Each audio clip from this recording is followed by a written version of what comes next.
नमस्कार दोस्तों, एक बार फिर से आपको आपके इस यूट्यूब चैनल में आपका स्वागत है। अगर आप इस चैनल पर नए हैं तो कृपया इस चैनल को सब्सक्राइब कर दें, बेल आइकॉन नोटिफिकेशन पर क्लिक कर दें, वीडियो को लाइक एंड शेयर ज़रूर कर दें ताकि समय-समय पर आपके समक्ष और भी बेहतरीन वीडियोस बनाने का हमें मौका मिलता रहे।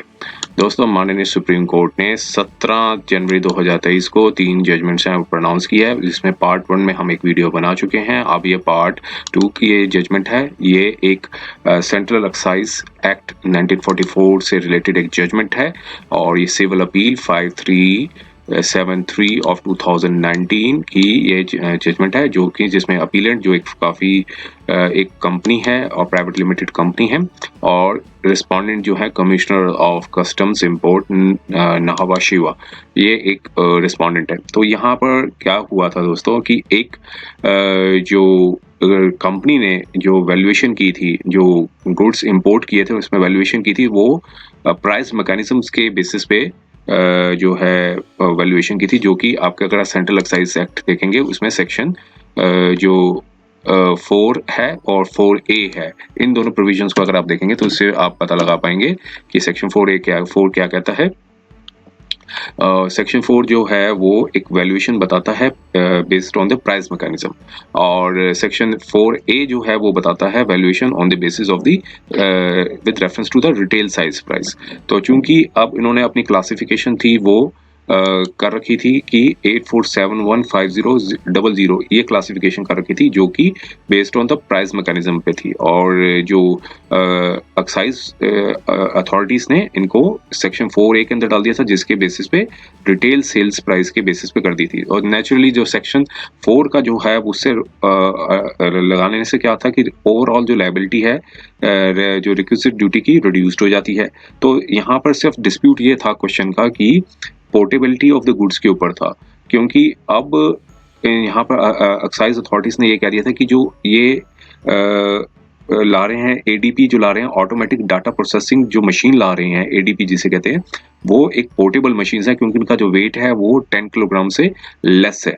और लेकिन जो इस जो कंपनी है उन्होंने कहा था कि ये पोर्टेबल मशीन नहीं है, और क्योंकि इसकी डायमेंशंस ही काफ़ी हाई हैं, मतलब हाई नहीं, मतलब कंपेरेटिवली बड़ी हैं, और ये अनवायबल है, अनफिजिबल है, एक जगह से दूसरी जगह नहीं लिया जा सकता, और कंज्यूमर जो है वो उस गुड्स को नहीं लेके जा सकते, जिससे डैमेज होने का खतरा रहता है। तो इसलिए ये इसको नॉन पोर्टेबल की कैटेगरी में डालना चाहिए।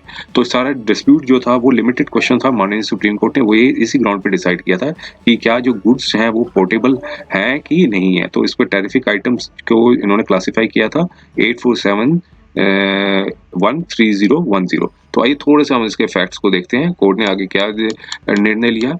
तो बाकी दोनों तो कंपनीज हैं जो यहाँ पर अपीलेंट है। तो इन्होंने ये क्वेश्चन, शॉर्ट क्वेश्चन यही था, ऑटोमेटिक डाटा प्रोसेसिंग मशीन है जो एडीपी जिसे कहा गया है, तो वो popularly known as all in one integrated desktop computer जो कंसर्न गुड्स हैं, जो कि first schedule of central excise tariff act 1985 के अंदर आते हैं। और यहाँ पर जो अपीलेंट है उन्होंने गुड्स हैं वो इंपोर्ट किए थे, जो कि टैरिफिक आइटम 84715000 की कैटेगरी में डाला गया था, जो कि सेल्फ असेसमेंट प्रोसीजर था। अपीलेंट का जो सेल्फ असेसमेंट प्रोसीजर ने किया था, और उसके बाद एग्जामिनेशन किया था कस्टम अथॉरिटी ने, और उन्होंने कंसर्न गुड्स को इस कैटेगरी से हटा के 84713010 की कैटेगरी में डाल दिया था, जो कि कंफर्म कर दिया था assistant commissioner of customs of बाद में customs of commissioners of customs जो अपील है उन्होंने भी कंफर्म कर दिया था। फिर उसकी फाइंडिंग्स को भी जो अफर्म्ड कर दिया था customs excise service appellate tribunal. अब उसके ऑर्डर के अगेंस्ट में यहाँ पर माननीय सुप्रीम कोर्ट में यहाँ पर अपील डाली गई थी। तो यहाँ पर जो रेट ऑफ ड्यूटी थी बहुत दोनों टैरिफिक आइटम्स की जो है मेथड ऑफ द कंप्यूटिंग जो है वो डिफरेंट था। रेट ऑफ ड्यूटी जो थी वो दोनों की सेम थी, लेकिन कंप्यूटिंग का जो मेथड था वो डिफरेंट था। और जो गुड्स जो है टैरिफिक आइटम 84713010 जो कि एक्साइज अथॉरिटी ने बनाया था, उसमें एप्लीकेशन सेक्शन 4A एप्लीकेबल हुआ है। सेक्शन 4A का जैसे अभी बताया था, जो कि है valuation of the goods with reference to the retail price, और सेक्शन 4 जो है वो बताता है सेक्शन 4 देखिए, सेक्शन 4 को अगर आप देखेंगे तो सेक्शन 4 ये बताता है valuation of the excisable goods for the purpose of charging of the duty of the excise. तो ये जो है अथॉरिटीज ने सेक्शन 4A के अंदर डाल दिया था, जो कि एक्सेसिबल गुड्स है on the basis of the percentage of the retail sale price. और जबकि कंपनी ने इसको डाला था 847150, जो उसमें वैल्यूएशन था वो on the based on the price mechanism. तो जिससे क्या होता है कि प्राइस मैकेनिज्म डालने से क्या होता है कि जो ओवरऑल लायबिलिटी है, जो लायबिलिटी है, जो कस्टम ड्यूटी को देने की जो लायबिलिटी है वो रिड्यूस्ड हो जाती है। रिटेल प्राइस का था वो उससे जो लायबिलिटी है वो बढ़ जाती है, और जो प्राइस मैकेनिज्म्स के बेसिस पे दी जाए तो लायबिलिटी रिड्यूस्ड हो जाती है। तो डिफरेंस इन लायबिलिटी जो था यही रीजन था इस प्रेजेंट डिस्प्यूट का।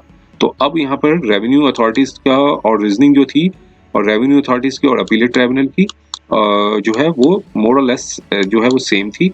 अब इनके जो टेरिफिक हेड्स थे 8471 जो है वो एक जो 4 डिजिट के नंबर है वो बताते हैं ऑटोमेटिक डाटा प्रोसेसिंग मशीन, और 847130 जो बताया जाता है पोर्टेबल डाटा ऑटोमेटिक मशीन, जिसका वेट है नॉट मोर देन 10 किलोग्राम। वो एक सेंट्रल प्रोसेसिंग यूनिट होता है, और एटलीस्ट सेंट्रल प्रोसेसिंग यूनिट होता है, और कीबोर्ड और डिस्प्ले होता है। और 8470 अब ये नंबर आ जाता है 8 डिजिट का 84713010। तो ये बन जाता है पर्सनल कंप्यूटर। तो अब 84713090 जो कि है वो अदर है। और अब जो कैटेगरी में जिन्होंने डाला था, ये कंपनी ने डाला था वो 84715000। तो ये उस कैटेगरी में वो गुड्स आएंगे, कंसर्न गुड्स आएंगे जो अदर देन जो 847141 की कैटेगरी से हटके हैं और 847149 की है। तो whether not containing in the same housing or one or two of the following units or storage units inputs or output units। तो अब यहाँ पर जो है टैरिफिक था वो कंफर्म्ड कर दिया था 84713010, जो कि CESTAT जो सेंट्रल एक्साइज अपीलेट ट्राइब्यूनल ने भी कर दिया था। तो अब ऑब्जर्वेशन ये थी कि कंसर्न गुड्स थी, उन्होंने जो ऑब्जर्वेशन दी थी CESTAT और जो भी अथॉरिटीज ने अपनी ऑब्जर्वेशन दी वो ये बताई थी कि जो कंसर्न गुड्स की जो वेट है वो लेस देन 10 किलोग्राम है, और ये एक जगह से दूसरी जगह आसानी से लिया जा सकता है। और CESTAT ने एक डिक्शनरी जो पोर्टेबल का जो मीनिंग है उस पर रिलाई किया था कि पोर्टेबल क्या होता है, कि जो राइटली, फिर उसके बाद ये बताया कि अथॉरिटीज ने राइटली क्लासिफाई किया है 84713010। और जो साथ में बताया कि इसमें इनबिल्ट पावर एब्सेंस है, तो इसके मतलब ये नहीं होता कि जो कंसर्न गुड्स है वो नॉन पोर्टेबल है।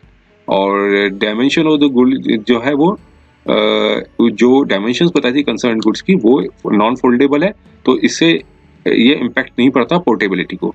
और फिर कंसर्न गुड जो है उसका डिस्प्ले यूनिट है, टच स्क्रीन है, और कुछ फंक्शन एज ए कीबोर्ड भी के तौर पे भी काम कर सकता है, तो जो कि टेरिफिक आइटम्स 84713010 के अंदर आते हैं। अब ये कंटेंशन सुनने के बाद कोर्ट ने अपना क्या निर्णय दिया वो देखते हैं हम। तो दोनों की कंटेंशन सुनी और फिर कोर्ट ने अपना एनालिसिस दिया। कोर्ट ने एनालिसिस ये दिया, देखिए कि जो सेंट्रल प्रोसेसिंग यूनिट है वो उसमें एक डिस्प्ले यूनिट था, डिस्प्ले यूनिट था वो उसमें टच स्क्रीन था जो कि यूज की जा सकती है, इनपुट यूनिट भी, और कैपेसिटी है कीबोर्ड की और माउस की भी। और फिर यूनिट के पास इनबिल्ट स्पीकर्स भी हैं, और जो कि इसकी फर्दर कनेक्टिविटी भी है, और पोर्ट्स भी हैं for establishing link with the internet network के लिए। और डायगोनल स्ट्रेंथ जो है, डायमेंशंस है, वो लेंथ है वो मिनिमम 18.5 इंचेस की है। तो फिर इसके लिए एक कांस्टेंट एक्सटर्नल सोर्स की भी जरूरत है, फिर नॉन फोल्डेबल है, और इसलिए लैपटॉप के बैग्स में नहीं लिया जा सकता है। तो कंसर्न गुड्स जो है वो एक वर्टिकल स्टेट में रहना पड़ेगा, तो जिसके लिए और एक स्टैंड की जरूरत भी है, तो जिसकी वजह से सपोर्ट किया जा सके, सच एज वॉल, या वॉल के साथ भी सपोर्ट किया जा सके। तो ये सारी उन्होंने एनालिसिस किया।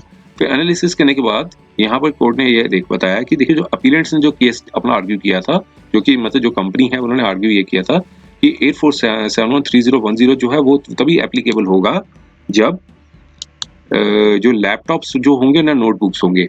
तो एप्लीकेबिलिटी जो है सब हेडिंग्स HSN के जो बताई है वो ये बताती है सब हेडिंग्स की 847130 की जो है कि सब हेडिंग्स जो कवर करती है कि जिसकी मशीन जो है नॉट मोर देन 10 किलोग्राम्स हो, और इक्विप्ड विद फ्लैट स्क्रीन हो, केपेबल ऑफ ऑपरेट करती हो बिना किसी external source of electric power, और मॉडर्न और others establish links with the network के तौर पे करती हो। तो ये इसके एम्फेसिस सप्लाई किए गए, और ये वेल सेटल्ड है कि SSN जो है वो एक सेफ गाइड है तो बेसिकली एक इंटरनेशनली रिकॉग्नाइज्ड हार्मोनियल नोमेनक्लेचर है, और एक्सप्लेनेटरी नोट पढ़ने के बाद जो पाया कि जो सब हेड जो है वो ये साफ साफ कहता है कि कोई मैंडेटरी कंडीशन नहीं है कि जो मशीन है वो ऑपरेबल हो बिना किसी एक्सटर्नल सोर्स ऑफ पावर से। तो हम ये अनेबल एग्रीमेंट्स के इस कंटेंशन को मतलब एग्री करते हैं, मतलब डिसएग्री करते हैं कि एडीपी जिसके पास बिल्ट इन पावर सोर्स होगा वही क्लासिफाइड होंगे टेरिफिक्स 8471303010। लेकिन अब आगे देखिए आगे क्या बताया कोर्ट ने। तो सेकंड एस्पेक्ट था, अब यहाँ पे सेकंड एस्पेक्ट ये था कि जो वेट है नॉट लेस देन 10 किलोग्राम जो है उसको क्या पोर्टेबल डाल देना चाहिए कि नहीं डाल देना चाहिए। यहाँ पर कोर्ट ने कहा कि CSTAT ने जो अपनी जो ऑर्डर दिया वो रिलाई किया है डिक्शनरी मीनिंग जो कि पोर्टेबल है, तो that can easily be carried out और not permanently fixed at place. तो यहाँ पे ये बताया कि डायमेंशन ऑफ कंसर्न गुड्स थी वो वाज नॉट ए कंसर्न कि वो लंबा है और इजिली लिफ्टेड हो सकता है, मूव्ड हो सकता है। तो सिमिलर आर्गुमेंट जो है वो रिस्पोंडेंट ने भी यहाँ पर दिया है। तो अब यहाँ पर कोर्ट ने अपना ओपिनियन दिया कि एडजुडिकेटिंग अथॉरिटीज हैं वो अपने अपने कंक्लूजन्स पे आती हैं, स्पेशली जो कमिश्नर ऑफ कस्टम्स अपील हैं वो ऑनलाइन मटेरियल जैसे विकिपीडिया हो गया तो उससे अपने कंक्लूजन्स को सपोर्ट करते हैं। तो यहाँ पर ये बताया कि हम भी एक्नॉलेज करते हैं कि जो फ्री एक्सेस ऑफ नॉलेज है अक्रॉस द ग्लोब, तो हम एक नोट लेते हैं विद कॉशियस के साथ कि जो सोर्स है वो सच सोर्स जो लीगल डिस्प्यूट रेजोल्यूशन के लिए यूज किया जा रहा है। ये कॉशन बताया कोर्ट ने कि ये कॉशन है कोर्ट का कि ये ऑनलाइन जो मटेरियल आता है तो यहाँ पे ये बताया कि ये रीजन जो है जो सोर्सेज हैं तो इसका ये despite being a treasure trove और नॉलेज, और ये एक क्राउड सोर्स्ड है और यूजर जनरेटेड एडिटिंग मॉडल है वो ये कंप्लीटली डिपेंडेबल नहीं है एकेडमिक वेरासिटी, और ये मिसलीडिंग इंफॉर्मेशन भी दे सकता है। तो जो कि यहाँ पर कोर्ट ने नोट किया। तो और यहाँ पे फिर एक बात बताई थी द कोर्ट्स ने और एडजुडिकेटिंग अथॉरिटीज जो है वो एफर्ट्स करें, वो परस्यूड करें काउंसिल्स को, और रिलायंस जो है रिलायबल और ऑथेंटिकेट सोर्स के ऊपर ज्यादा करें। तो यहाँ पर यही मतलब करने के बाद एनालिसिस करने के बाद ये कंक्लूजन पे पाए कि ये पर्सनल कंप्यूटर क्या होता है, सारी डिटेल्स डिटेल एनालिसिस किया। अब जो फाइनल जो है ऑब्जर्वेशन ये थी कि जो रेलेवेंट मटेरियल इनपुट देने के बाद यहाँ पर ये सिर्फ क्लियर हो जाती है कि वेट जो है वो सोल फैक्टर नहीं है कि डिटरमाइन कर सके फैक्टम ऑफ पोर्टेबिलिटी को, और एसेंशियल इंग्रेडिएंट क्या है जो चाहे एडीपी पोर्टेबल है आर टू फोल्ड। तो फर्स्ट इंग्रेडिएंट जो है ये कहता है कि जो that can easily be carried out easily with all aspects such as weight and dimensions. तो यहाँ पर हम ऐड करना चाहेंगे कि असेसमेंट जो है कंसिडरेशन पे लेने के बाद वो नेसेसरी एक्सेसरीज भी चाहिए हैं जो कि required to be safe for efficient uses such as mounted stands और पावर अडेप्टर। ये सारी चीज़ों की भी आवश्यकता है, माउंटेड स्टैंड की भी आवश्यकता है और पावर अडेप्टर की भी जरूरत है।